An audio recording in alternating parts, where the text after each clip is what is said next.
Mundo Católico presenta El Pulso del Papa.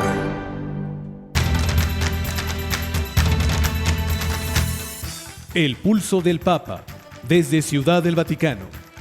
Servicios informativos de Ver y Creer. La actividad pontificia y los acontecimientos de relevancia mundial, con enlaces directos a Radio Vaticana, CENI y Vatican Information Services. El Pulso del Papa, desde Ciudad del Vaticano. Servicios informativos de Ver y Creer.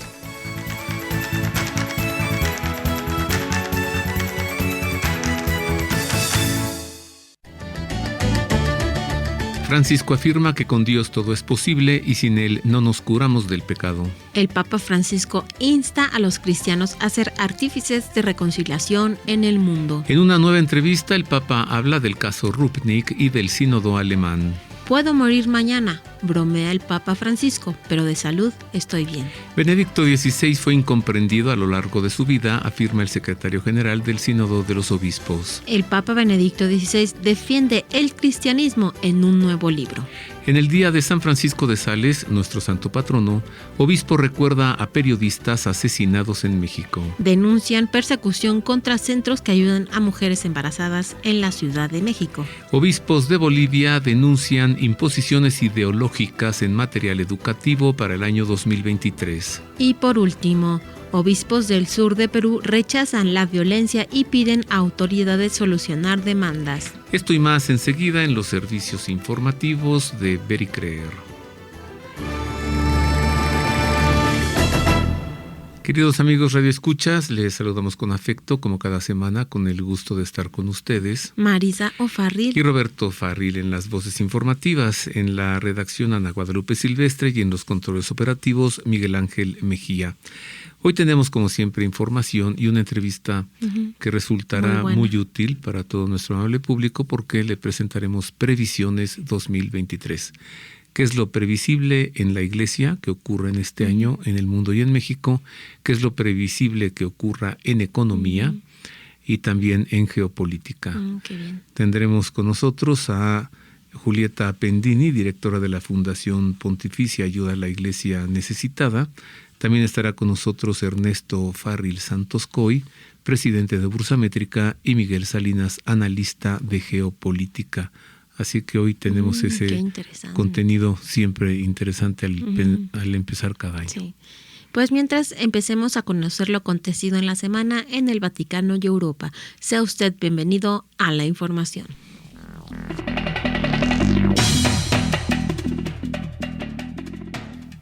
Iniciamos con noticias del Papa para informarle que al celebrar las segundas vísperas por la solemnidad de la conversión de San Pablo, que la Iglesia celebra el 25 de enero, Francisco afirmó que con Dios todo es posible, pero sin Él, sin su gracia, no nos curamos de nuestro pecado.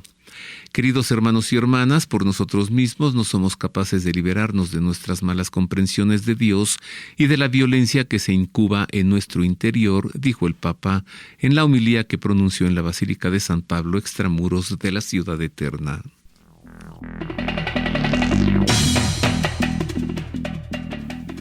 El Papa Francisco instó a los cristianos a realizar obras de justicia y a ser artífices de la reconciliación en el mundo. Así lo dijo el Santo Padre al recibir a una delegación ecuménica de Finlandia, visita que realizan cada año.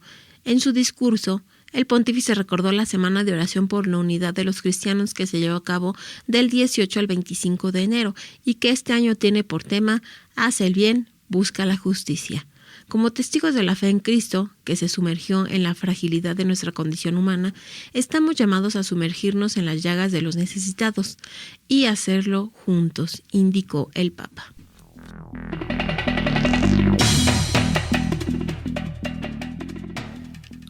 En una entrevista publicada el pasado miércoles 25 de enero por la prensa asociada, el Papa habló del caso Rupnik y el polémico camino sinodal alemán. Sobre el tratamiento de los abusos cometidos hacia personas adultas, como es el caso del padre Rupnik, Francisco indicó que con el adulto vulnerable abusado es lo mismo que si fuera un menor prácticamente. En cuanto al camino sinodal de la Iglesia en Alemania, el Papa afirmó que es la experiencia alemana que no ayuda porque no es un sínodo, un camino sinodal en serio. Es un camino así llamado sinodal, pero no de la totalidad del pueblo de Dios, sino hecho por élites.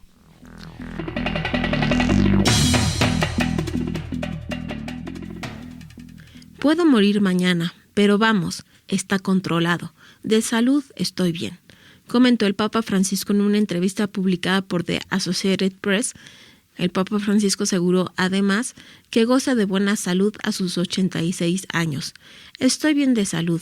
Por la edad que tengo, estoy normal. Sin embargo, contó que la diverticulosis había vuelto. Por otro lado, el Papa Francisco recordó sus problemas de rodilla, que en más de una ocasión le han obligado a cambiar su apretada agenda y a utilizar una silla de ruedas durante sus compromisos y apariciones públicas.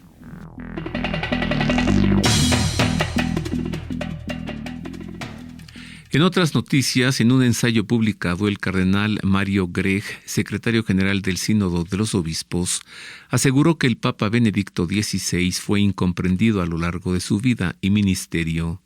En la edición italiana del Osservatore Romano, el cardenal Grech expresó que Benedicto XVI a menudo seguía siendo una voz incomprendida, y esto ha sido una constante en la vida, la teología y el papado de Joseph Ratzinger. Y comparó a Ratzinger con el payaso de la parábola del filósofo Kierkegaard. Este payaso intentaba dar la alarma de un incendio que se desató en el circo y rogaba por ayuda para extinguirlo. Sin embargo, la gente del pueblo no lo tomó en serio, sino que se reían de él.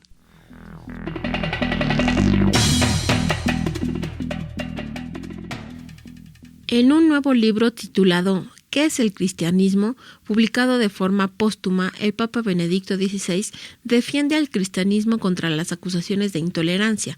En el libro publicado en Italia, el Papa emérito advierte sobre una manipulación radical de los seres humanos y de la distorsión de los sexos por la ideología de género en nombre de la tolerancia. Se trata de una colección de 16 textos que el Papa emérito escribió en diciembre de 2018, 4 de ellos inéditos, y que ha sido publicado por una editorial italiana como un cuasi testamento espiritual.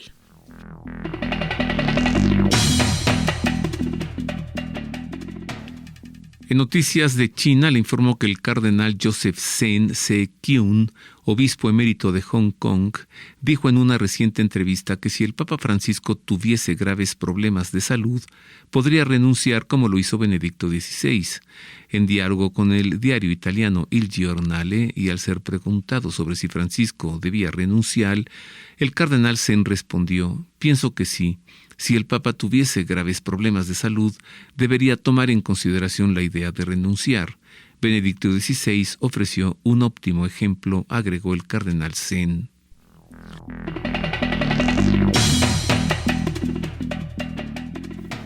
La oficina de prensa de la Santa Sede publicó el pasado martes 24 de enero el mensaje del Papa Francisco con motivo de la 57ª Jornada Mundial de las Comunicaciones Sociales, que se celebrará el 23 de mayo de 2023 bajo el tema Hablar con el corazón en la verdad y en el amor.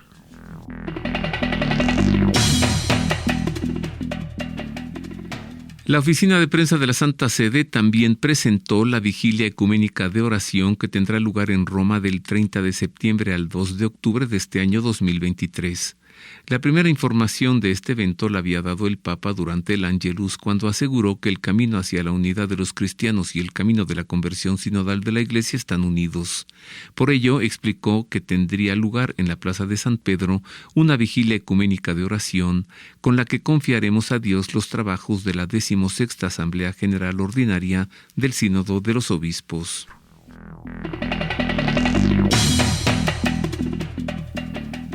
La Iglesia de Inglaterra, conocida también como Iglesia Anglicana, anunció su decisión de bendecir a parejas del mismo sexo para dar gracias por su matrimonio civil o unión civil y recibir la bendición de Dios. A través de un comunicado de prensa publicado en su sitio web, la Iglesia de Inglaterra expresó que por primera vez las parejas del mismo sexo podrán acudir a sus templos para reafirmar su compromiso. Además, los obispos anglicanos emitirán este fin de semana una disculpa a las personas LGTBQ+ por el rechazo, la exclusión y la hostilidad que han sufrido en las iglesias y el impacto que esto ha sido en sus vidas.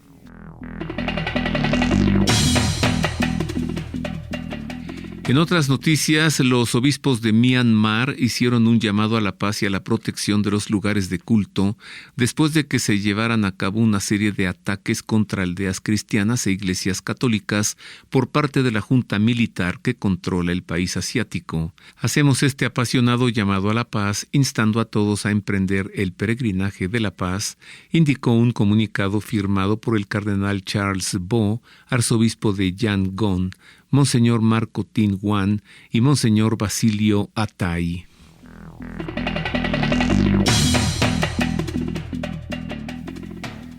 El pasado miércoles 25 de enero, un sacristán fue asesinado y un sacerdote resultó herido durante un presunto ataque terrorista a varias iglesias católicas en España. Según informó Europa Press, de acuerdo a fuentes policiales, el sacristán de la iglesia de La Palma de Algeciras fue asesinado, mientras que el párroco de la iglesia San Isidro de Algeciras fue herido. La policía local de Algeciras ha detenido al sospechoso de haber irrumpido en una iglesia y haber herido a un hombre con un machete.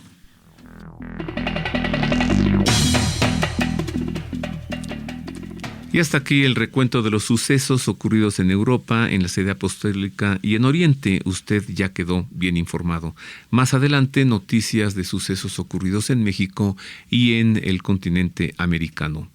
Pero en Más de Roma le presento enseguida la crónica de la catequesis del Papa Francisco durante la audiencia general celebrada el pasado miércoles. Esto dijo el Papa.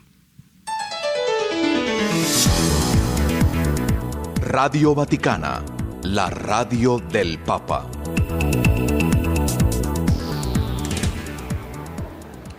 Queridos hermanos y hermanas, en esta catequesis reflexionamos sobre Jesús como maestro del anuncio.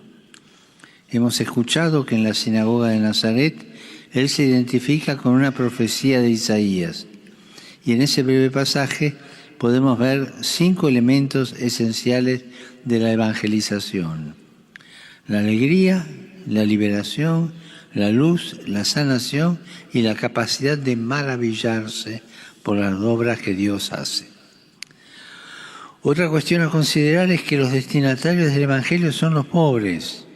Pensemos en ellos. Recordemos que para acoger al Señor todos tenemos que ser interiormente pobres. Es decir, no creernos autosuficientes, sino más bien necesitados de Dios y de su gracia. Al profundizar en estos aspectos, vemos que el testimonio cristiano no se puede separar del gozo y de la libertad que nos da el sabernos hijos amados del Padre. Un Padre que nos cuida, nos libera, nos tiene paciencia y nos perdona, que ilumina nuestro camino y sana las heridas de nuestro corazón, siempre y de manera gratuita. Saludo cordialmente a los peregrinos de lengua española. Hoy celebramos la conversión del apóstol San Pablo y concluimos la semana de oración por la unidad de los cristianos. En este día tan especial, pidamos a Jesús, Maestro, que nos enseñe a ser artesanos de comunión, anunciándolo con alegría y sencillez de corazón. Que Dios los bendiga. Muchas gracias.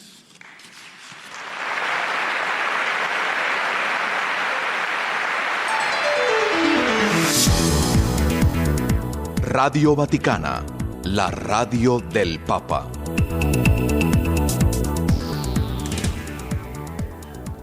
Y hasta aquí la crónica de la audiencia general presidida por el Papa Francisco el pasado miércoles de esta semana.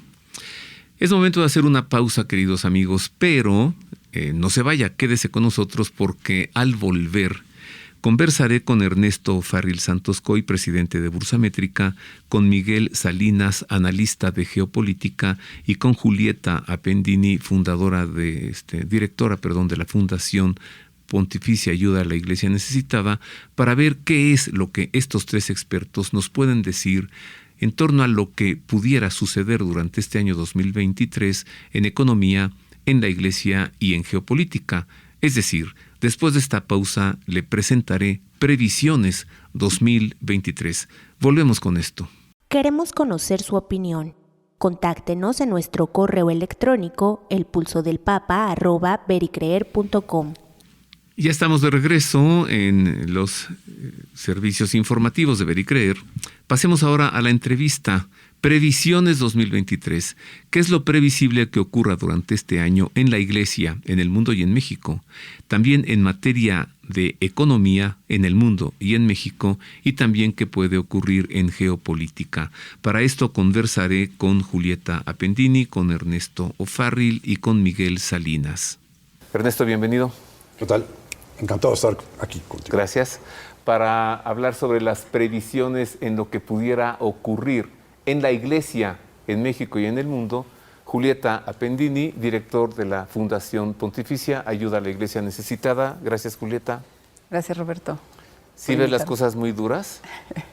Sí, pero también hay luces de esperanza. Ah, bueno. Siempre soy muy positiva. Qué bueno que empiezas así. Sí. Pero ya ves, en Nicaragua la cosa no está bien. Sí, pero a veces necesitamos todas estas cosas para fortalecer lo que tenemos, ¿no? Bueno, ya veremos qué ves tú venir.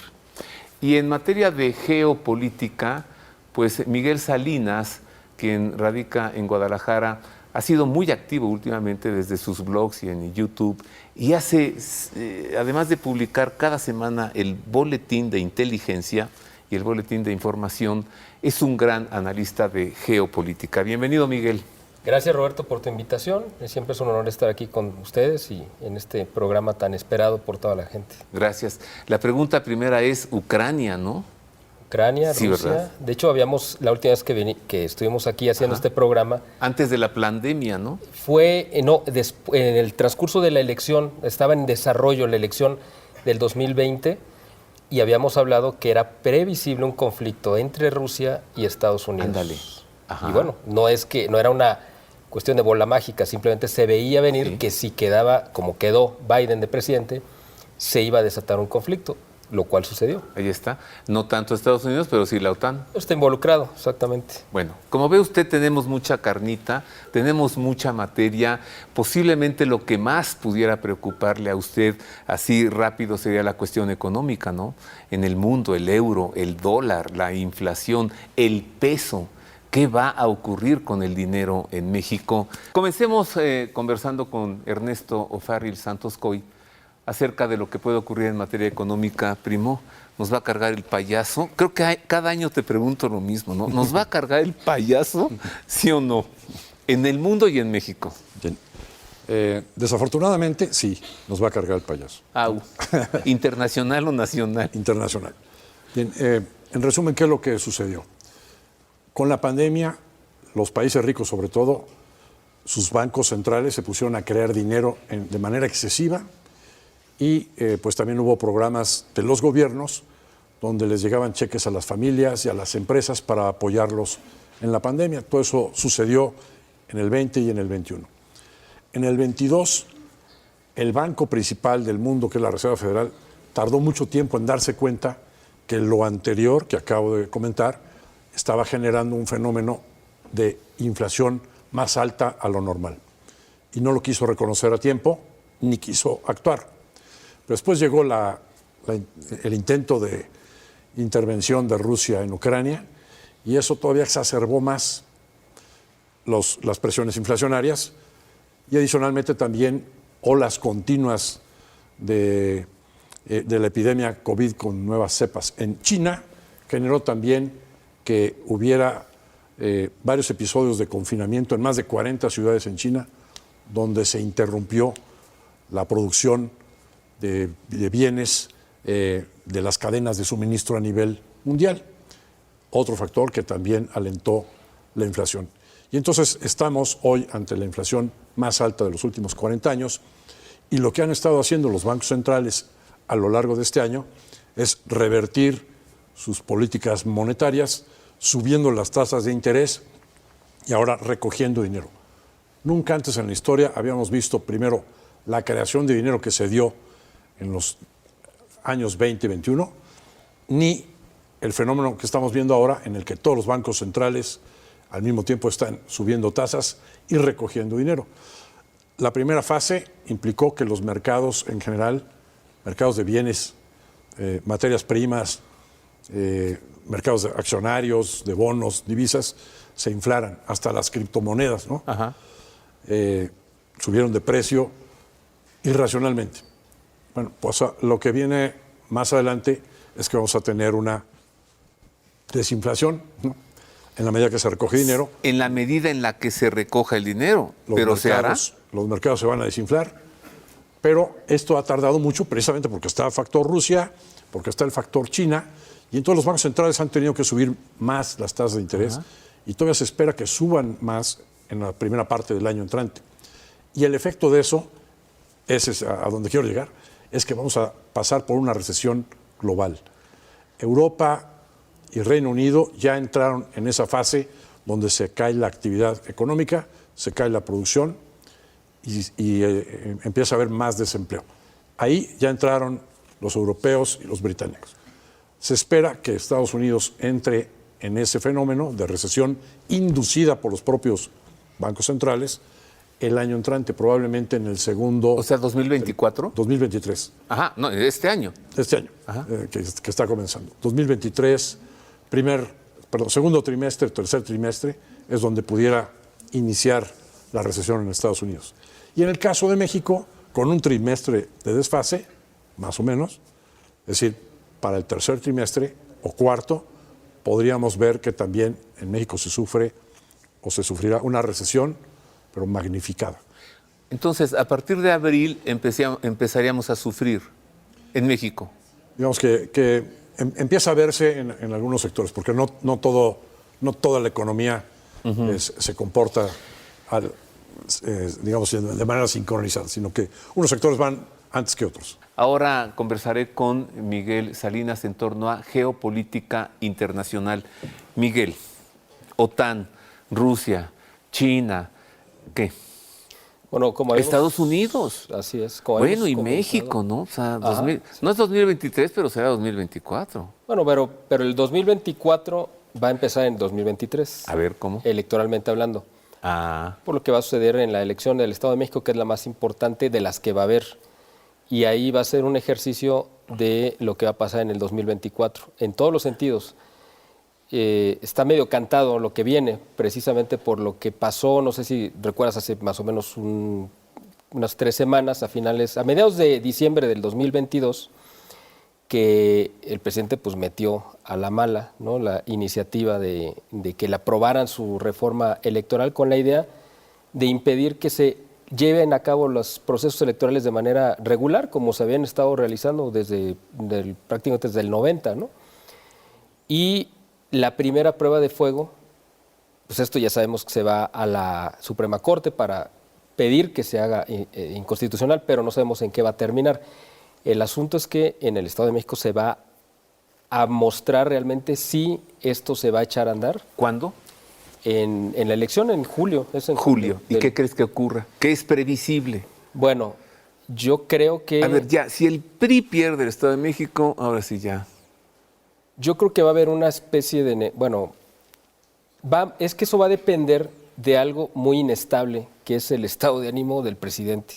Porque eso ¿El estado de ánimo? De ánimo. O sea, dependemos del estado de ánimo de una persona. Así es, exactamente. Desgraciadamente, y muchas decisiones que se han tomado erróneas a lo largo de este sexenio, que ya está casi ya va en su recta final, han sido tomadas de manera caprichosa y de manera irracional, precisamente por arranques, ¿no?, de ira, de coraje, de envidia, de lo que sea. Y la cuestión del Estado de México es una imposición que el presidente quiere que se dé el resultado como él lo desea. Nos queda claro, creo, que López Obrador no quiere perder la elección el 2024, no la quiere perder. No sabemos todavía, yo la verdad no creo que esa es mi pronóstico, ¿no? No creo que la candidata sea Claudia Sheinbaum. Yo creo que ella la están poniendo para desgastar y que la oposición descargue en ella toda su artillería y el candidato real es el secretario de Gobernación. El mundo, Miguel. Bueno, más o menos Ucrania, vamos... Rusia, OTAN, Mira, Estados Unidos. El asunto de la ¿Regresa guerra... Trump? el asunto comes back, Mr. Trump. Yo sinceramente no creo que vaya a regresar. Yo no creo. No le van a permitir porque tampoco le permitieron la reelección. Aunque te cae bien, ¿no? Bueno, yo creo que de lo que había en el panorama político en Estados Unidos pues era lo más rescatable, ¿no? Tiene obviamente sus... Pero mientras puntos, ¿no? Joe Biden siga saludando a gente inexistente y saluda a su mamá de pronto, él tampoco ya está en condiciones. Bueno, el asunto es que Biden pues, obviamente no se va a reelegir, por supuesto, ¿no? No está en condiciones, efectivamente. Va a haber una elección nueva, es decir, con dos candidatos que no han sido candidatos, me imagino, un republicano y un demócrata. El republicano no va a ser Trump, no se lo van a permitir, y ni dentro del Partido Republicano. Pero yo creo que el candidato republicano va a ser alguien alineado a Trump, eso sí, yo creo. Y va a ser un candidato fuerte. Ajá. Y va a llegar tan desgastado el demócrata que yo creo que van a perder la elección, eso es lo que yo creo. El asunto que me preguntaste de México y lo de Rusia, los dos orbitan en torno a la debilidad de Biden. Es decir, las cosas que ha hecho el gobierno de México de pasarse de listo con muchas cosas y lo que ha hecho, por ejemplo, Rusia de aventarse a hacer una incursión militar en Ucrania, lo hicieron sabiendo que no iba a haber una respuesta contundente porque no la podía haber de parte de Estados Unidos. Y Estados Unidos esperaba que la OTAN los que tomaran la iniciativa y los que lanzaran las bombas. No sé si recuerdas también algo que sucedió el año pasado, por ahí de noviembre. ¿2022? Del 2022, que hubo un incidente donde supuestamente lanzaron unos misiles en Polonia y que inmediatamente dijeron, no, es que fue Rusia. Sí. Para provocar una guerra. ¿Tú crees que fue una bandera falsa? Bueno, Rusia inmediatamente, incluso Polonia dijo, bueno, yo creo que no fue Rusia, es decir, ellos se deslindaron. El asunto es que estas provocaciones pueden continuar. Ahora recibo con afecto a Julieta Appendini, directora de la Fundación Pontificia Ayuda a la Iglesia Necesitada, para ver las previsiones en torno a la Iglesia. Julieta, Alemania, ¿no? ¿Alemania le quiere decir al Papa lo que tiene que hacer? ¿O Alemania nos quiere decir a nosotros cómo tenemos que ser iglesia? ¿Cómo ves? ¿Qué va a pasar con Alemania? Bueno, yo creo que las previsiones de la Iglesia Católica es un tema como más amplio, ¿no? Sí. Tenemos evidentemente el tema de Alemania, pero yo me centraría más en una cuestión que está sucediendo, ¿no? Y que viene caminando desde un par de años atrás de mucho movimiento, en donde vemos una disminución de católicos en el mundo, en algunas zonas. Europa evidentemente es el centro de disminución de los católicos. Y la parroquia mía, porque por ahí también... dicen que Latinoamérica va a ser la que ahora evangelice a Europa, ¿no? En un futuro. Pero que no sacó una teología latinoamericana, porque, oye... en otras zonas de Latinoamérica también hay un secularismo, y eso se viene viendo desde años atrás, y se prevé que siga esta línea de secularismo. Por otro lado, vemos este tema de la persecución religiosa, que va a continuar, va a empeorar en el mundo, estoy hablando en general en el mundo, va a empeorar. Es de las perspectivas que vamos a marcar ahora en el informe del 2023. Hay zonas en donde se prevé peor, ¿no? Sobre todo África está verdaderamente devastado toda esta situación de la libertad religiosa. Y por otro lado, empieza a haber en los países todo este tema de meter todo este tema del derecho a la libertad religiosa, ¿no? En muchos países, pero este tema en muchos lugares los están tomando para quitar a la Iglesia Católica, para moverla, para desplazarla, para quitarle poder, para callar a los que somos católicos, callar y poder tener esa expresión. Es decir, yo con la bandera de hagamos un Estado laico, que es el caso de México, hagamos un Estado laico, tú católico no te expreses, porque entonces si no, me estás agrediendo, ¿no? Ajá. Entonces es buscar, tomando este tema del derecho a la libertad religiosa, callar posibilidad de que uno pueda expresar su fe. Entonces, por un lado, hay situaciones que van a continuar el año que entra, ¿no? Todas estas disminuciones, pero por otro lado, tenemos una iglesia que va a tener un año muy interesante, porque viene el sínodo, en octubre del 2023, que además el tema es la sinodalidad. El sínodo de la sinodalidad. Exactamente. La sinodalidad, que al final es el ser y el quehacer de la iglesia. Y todo el mundo ha dicho cómo quiere que sea la iglesia. Ok, a ver. Entonces en octubre conoceremos los resultados. No, no se trata de llegar a conclusiones, lo ha dicho el Papa. Va a ser el primer encuentro en la historia donde se quiere tener la voz, como el censo, la encuesta de todos los católicos, de cómo están viviendo ellos como católicos y qué es lo que quisieran. Debe de haber un trabajo todo este año, que lo ha habido atrás. Ojo, este año fue muy interesante el trabajo que hizo México con los obispos y los resultados que hubo de este trabajo del sínodo, en donde se convocaron a muchísimos católicos, y les recomiendo la lectura del cardenal Felipe Arizmendi, que lo publica Desde la Fe, en donde nos da la perspectiva de los resultados en México, muy claro, muy transparente, con cosas positivas y negativas de una primera expresión que hubo de la situación en México. Se nos fue el tiempo rapidísimo. Yo le pido a cada uno de ustedes, pues en 20 segundos, no, 20 segundos cada uno.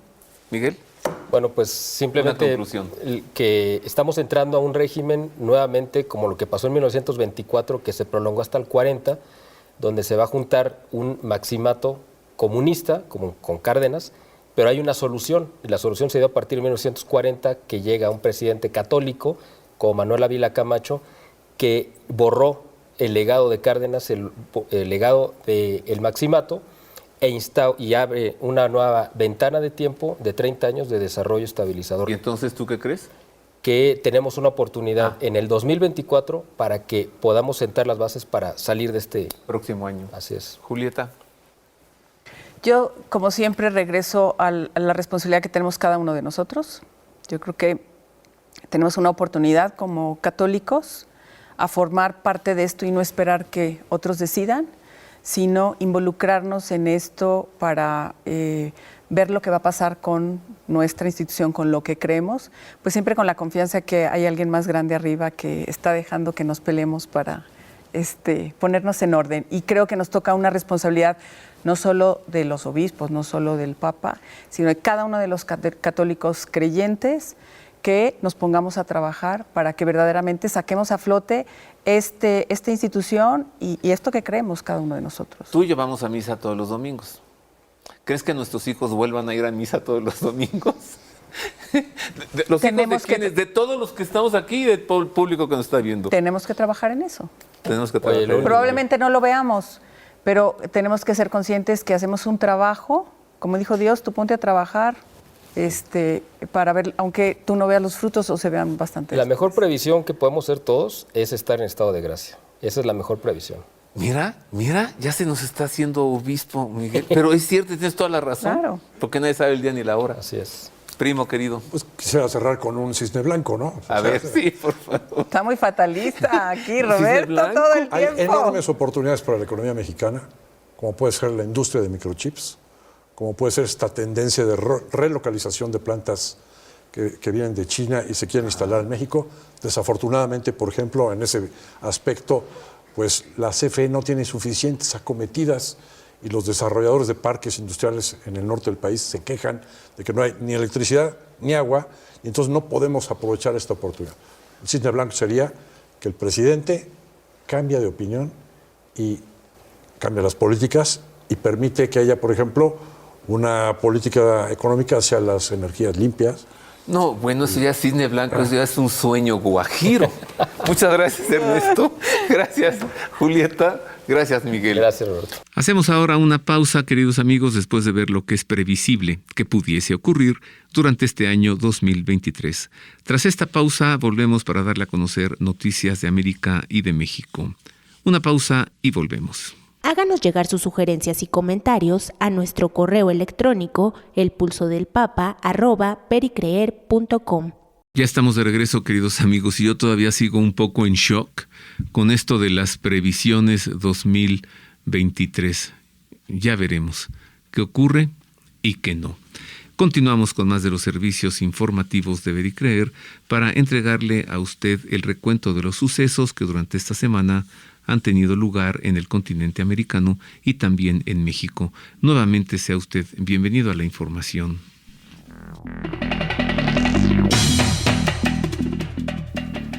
Con ocasión de la fiesta de San Francisco de Sales, patrono de los periodistas, un obispo mexicano recordó y pidió rezar por los comunicadores asesinados en México y por sus familias. En un video difundido por la Arquidiócesis Primada de México, Monseñor Francisco Javier Acero, obispo auxiliar de México, recordó que en México defender la verdad cuesta la vida.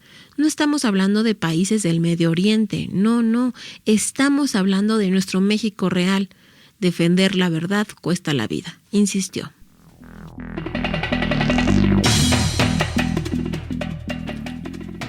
En otras noticias, miles de personas han firmado una campaña lanzada en la plataforma Actívate denunciando una persecución directa contra los centros de ayuda a la mujer a manos de las autoridades de la Ciudad de México. La campaña asegura que desde la Secretaría de Salud de la Ciudad de México, gobernada por Claudia Sheinbaum, están intentando quitarle todas las camionetas al CAM, los centros de ayuda a la mujer, ya que hasta el momento tienen detenida una unidad y también ya cerraron el centro fijo con el que el CAM atiende a las mujeres que deciden seguir adelante con su embarazo.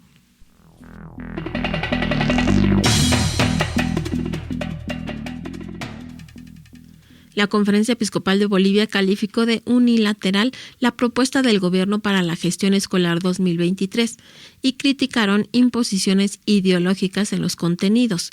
Los prelados bolivianos hicieron pública su postura en una conferencia de prensa encabezada por el obispo auxiliar de San Ignacio de Velasco y presidente del área de educación de la conferencia, Monseñor Fernando Vascopé. Lamentaron que el Estado haya definido los contenidos de forma unilateral sin tener en cuenta el aporte y la reflexión de las instituciones que trabajan en educación.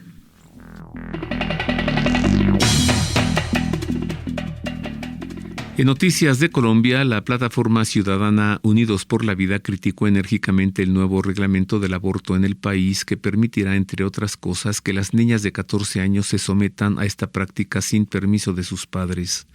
Unidos por la Vida publicó un comunicado en el que se refiere a la resolución 051 del Ministerio de Salud de Colombia, con el que se reglamenta el aborto en el sistema de salud del país. Nuevamente, el Ministerio de Salud, en cabeza de la ministra Carolina Corcho, rompe el orden jurídico al reglamentar mediante resolución la sentencia de la Corte Constitucional, señala el comunicado.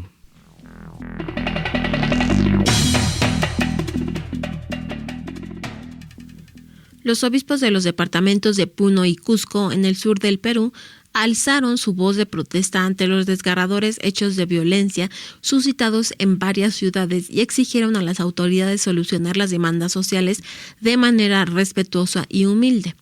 Hacemos un llamado a las autoridades de turno del Poder Ejecutivo y especialmente con mayor atención al Poder Legislativo a tener presente los pedidos de nuestros pueblos de manera respetuosa y humilde que clama por ser escuchado, señala un comunicado conjunto de las diócesis.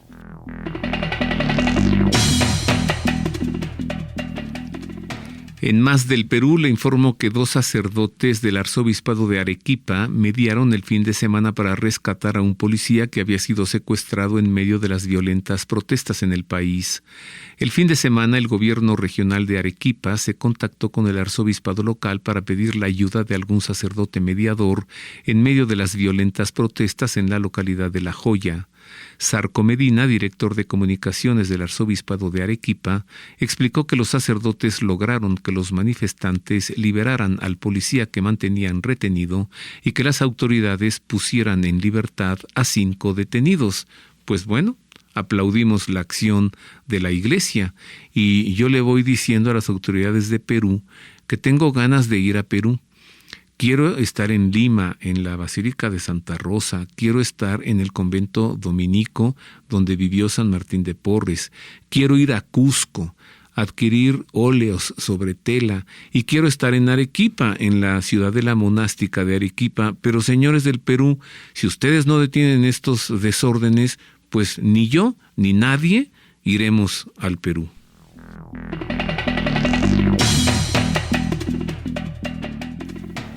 Monseñor Héctor Fabio Henao, representante de la Iglesia en las negociaciones de paz entre el gobierno colombiano y el Ejército de Liberación Nacional, afirmó que las reuniones extraordinarias realizadas en Venezuela han fortalecido la mesa del diálogo, luego del desencuentro ocurrido hace unas semanas.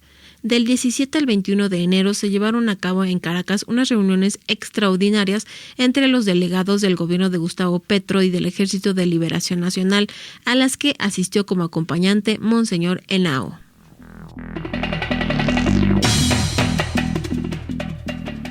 En noticias de los Estados Unidos, le informo que el arzobispo de San Francisco, Monseñor Salvatore Cordileone, alentó a los fieles a confiar la vida a Dios luego de los tiroteos que en los últimos días han dejado al menos 18 muertos.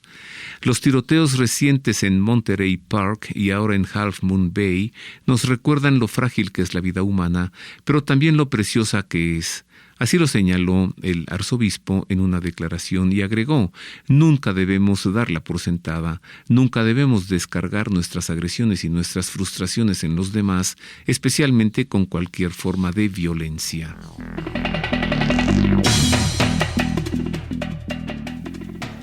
Un párroco de la Arquidiócesis de Acapulco, Guerrero, denunció a un sujeto que se hace pasar por sacerdote para oficiar ceremonias a cambio de dinero y que estaría coludido con diversas funerarias para estafar a los fieles. El padre Marco Antonio Galeana, párroco de la iglesia Nuestra Señora Covadonga, denunció que el falso sacerdote se identifica con el nombre de Alejandro. Este joven, en concubernio con algunas funerarias de Acapulco, se hace pasar por sacerdote. Aprovechándose de la fe de las personas, celebra funerales, 15 años, etc.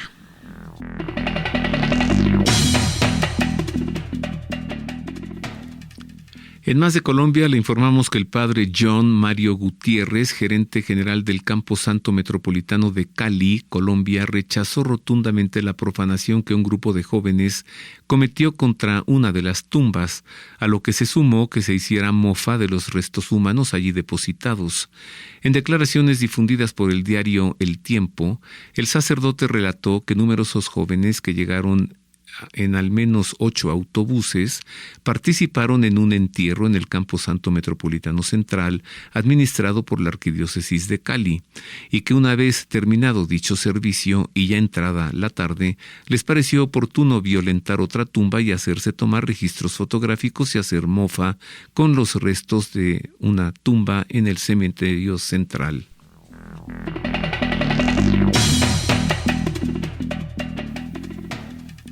Y hasta aquí el resumen informativo de la Semana de América y México. Y hasta aquí terminan las noticias. Ahora escuchemos el editorial de este día, que tiene hoy como título ¿Con cuánto amor nos llama Jesús?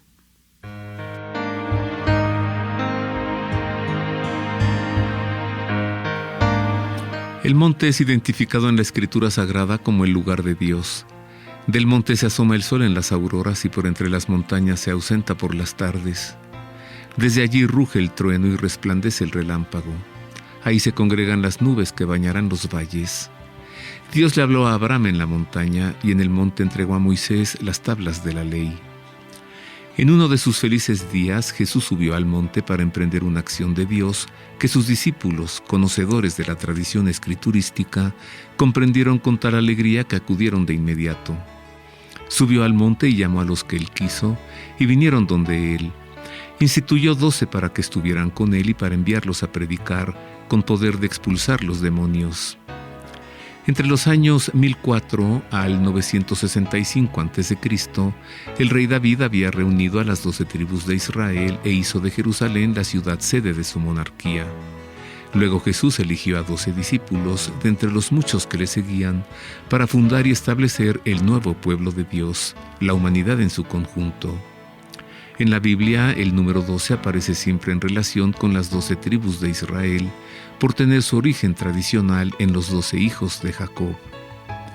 El llamado de Jesús se sale del tiempo y llega hasta nuestros días porque su llamado es también para nosotros. El Evangelio indica que ellos vinieron donde Él, a diferencia de algunos de nuestros contemporáneos, a quienes tanto parece costarles venir donde Jesús. Su llamado implica, pues, una respuesta decidida de nuestra parte. Más que instituir, creo, a 12, porque en ellos ha creado al nuevo pueblo de Dios. Pues si en Jesús se da una recreación del hombre, en Él también se da una recreación de la humanidad. Creo al grupo de los 12 con un doble propósito, para estar con Él y para enviarlos a predicar, y para ello les confirió el poder de expulsar demonios.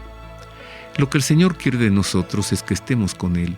Esto es lo que sucede en el amor, pues los que se aman quieren estar el uno con el otro. Estar con Jesús nos permite conocerlo, y saber de Él se traduce en el deseo de darlo a conocer. Cristo nos ha dado el poder de expulsar el mal. Cuán necesario es que los creyentes creamos en esto.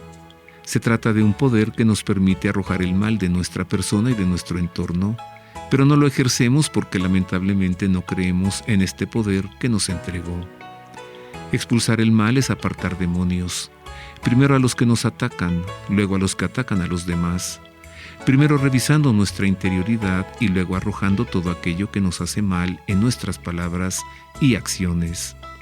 Cristo nos ha dado tal poder, pues todo triunfo del bien sobre el mal siempre procede de Dios. Instituyó a los 12 y puso a Simón el nombre de Pedro, a Santiago el de Zebedeo y a Juan el hermano de Santiago, a quienes puso por nombre Boanerges, es decir, hijos del trueno, a Andrés, Felipe, Bartolomé, Mateo, Tomás, Santiago el de Alfeo, Tadeo, Simón el cananeo y Judas Iscariote, el mismo que le entregó.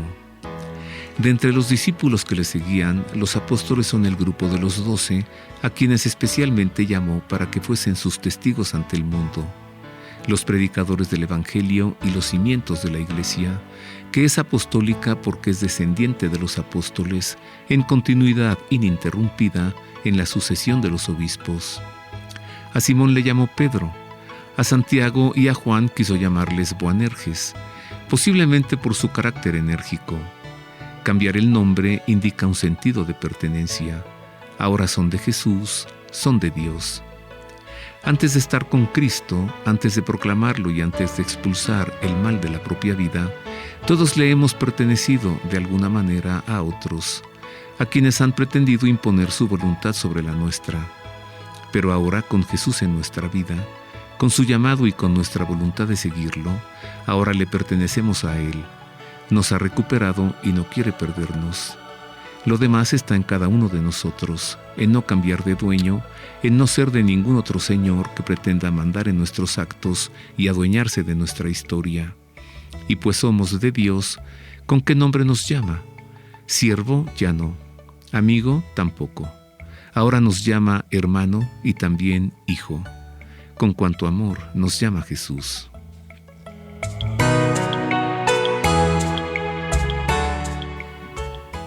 Pues sí, con cuánto amor nos llama Jesús. Él y nos sigue llamando. Y nos llamará siempre. Sí, y nos sigue llamando. Algunos respondemos, otros ni cuenta se dan, ni cómo ayudarlos. Sí, no. Sí. Vámonos, Marisa, eso es todo por ahora. Sí. Hemos tenido el gusto de estar con usted en la redacción Ana Guadalupe Silvestre, en la operación Miguel Ángel Mejía y en las voces Marisa O'Farrill. Y Roberto Farril. Yo le abrazo de todo corazón, le deseo que Dios le guarde. Hasta luego, nos escuchamos la próxima semana y le dejamos con la bendición del Santo Padre. Dominus vobiscum. Et cum spiritu tuo. Sit nomen Domini benedictum. Et hoc nunc et usque in seculum. Aiutorium nostrum in nomine Domini. Qui fecit caelum et terram. Benedicat vos omnipotens Deus, Pater et Filius et Spiritus Sanctus. Amén.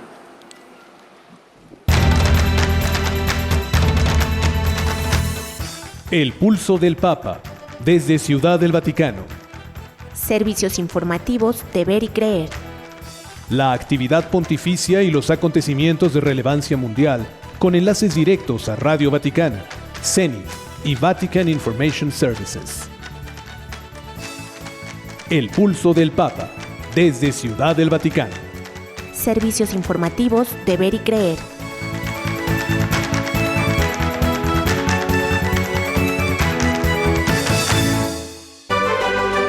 Mundo Católico presenta El Pulso del Papa.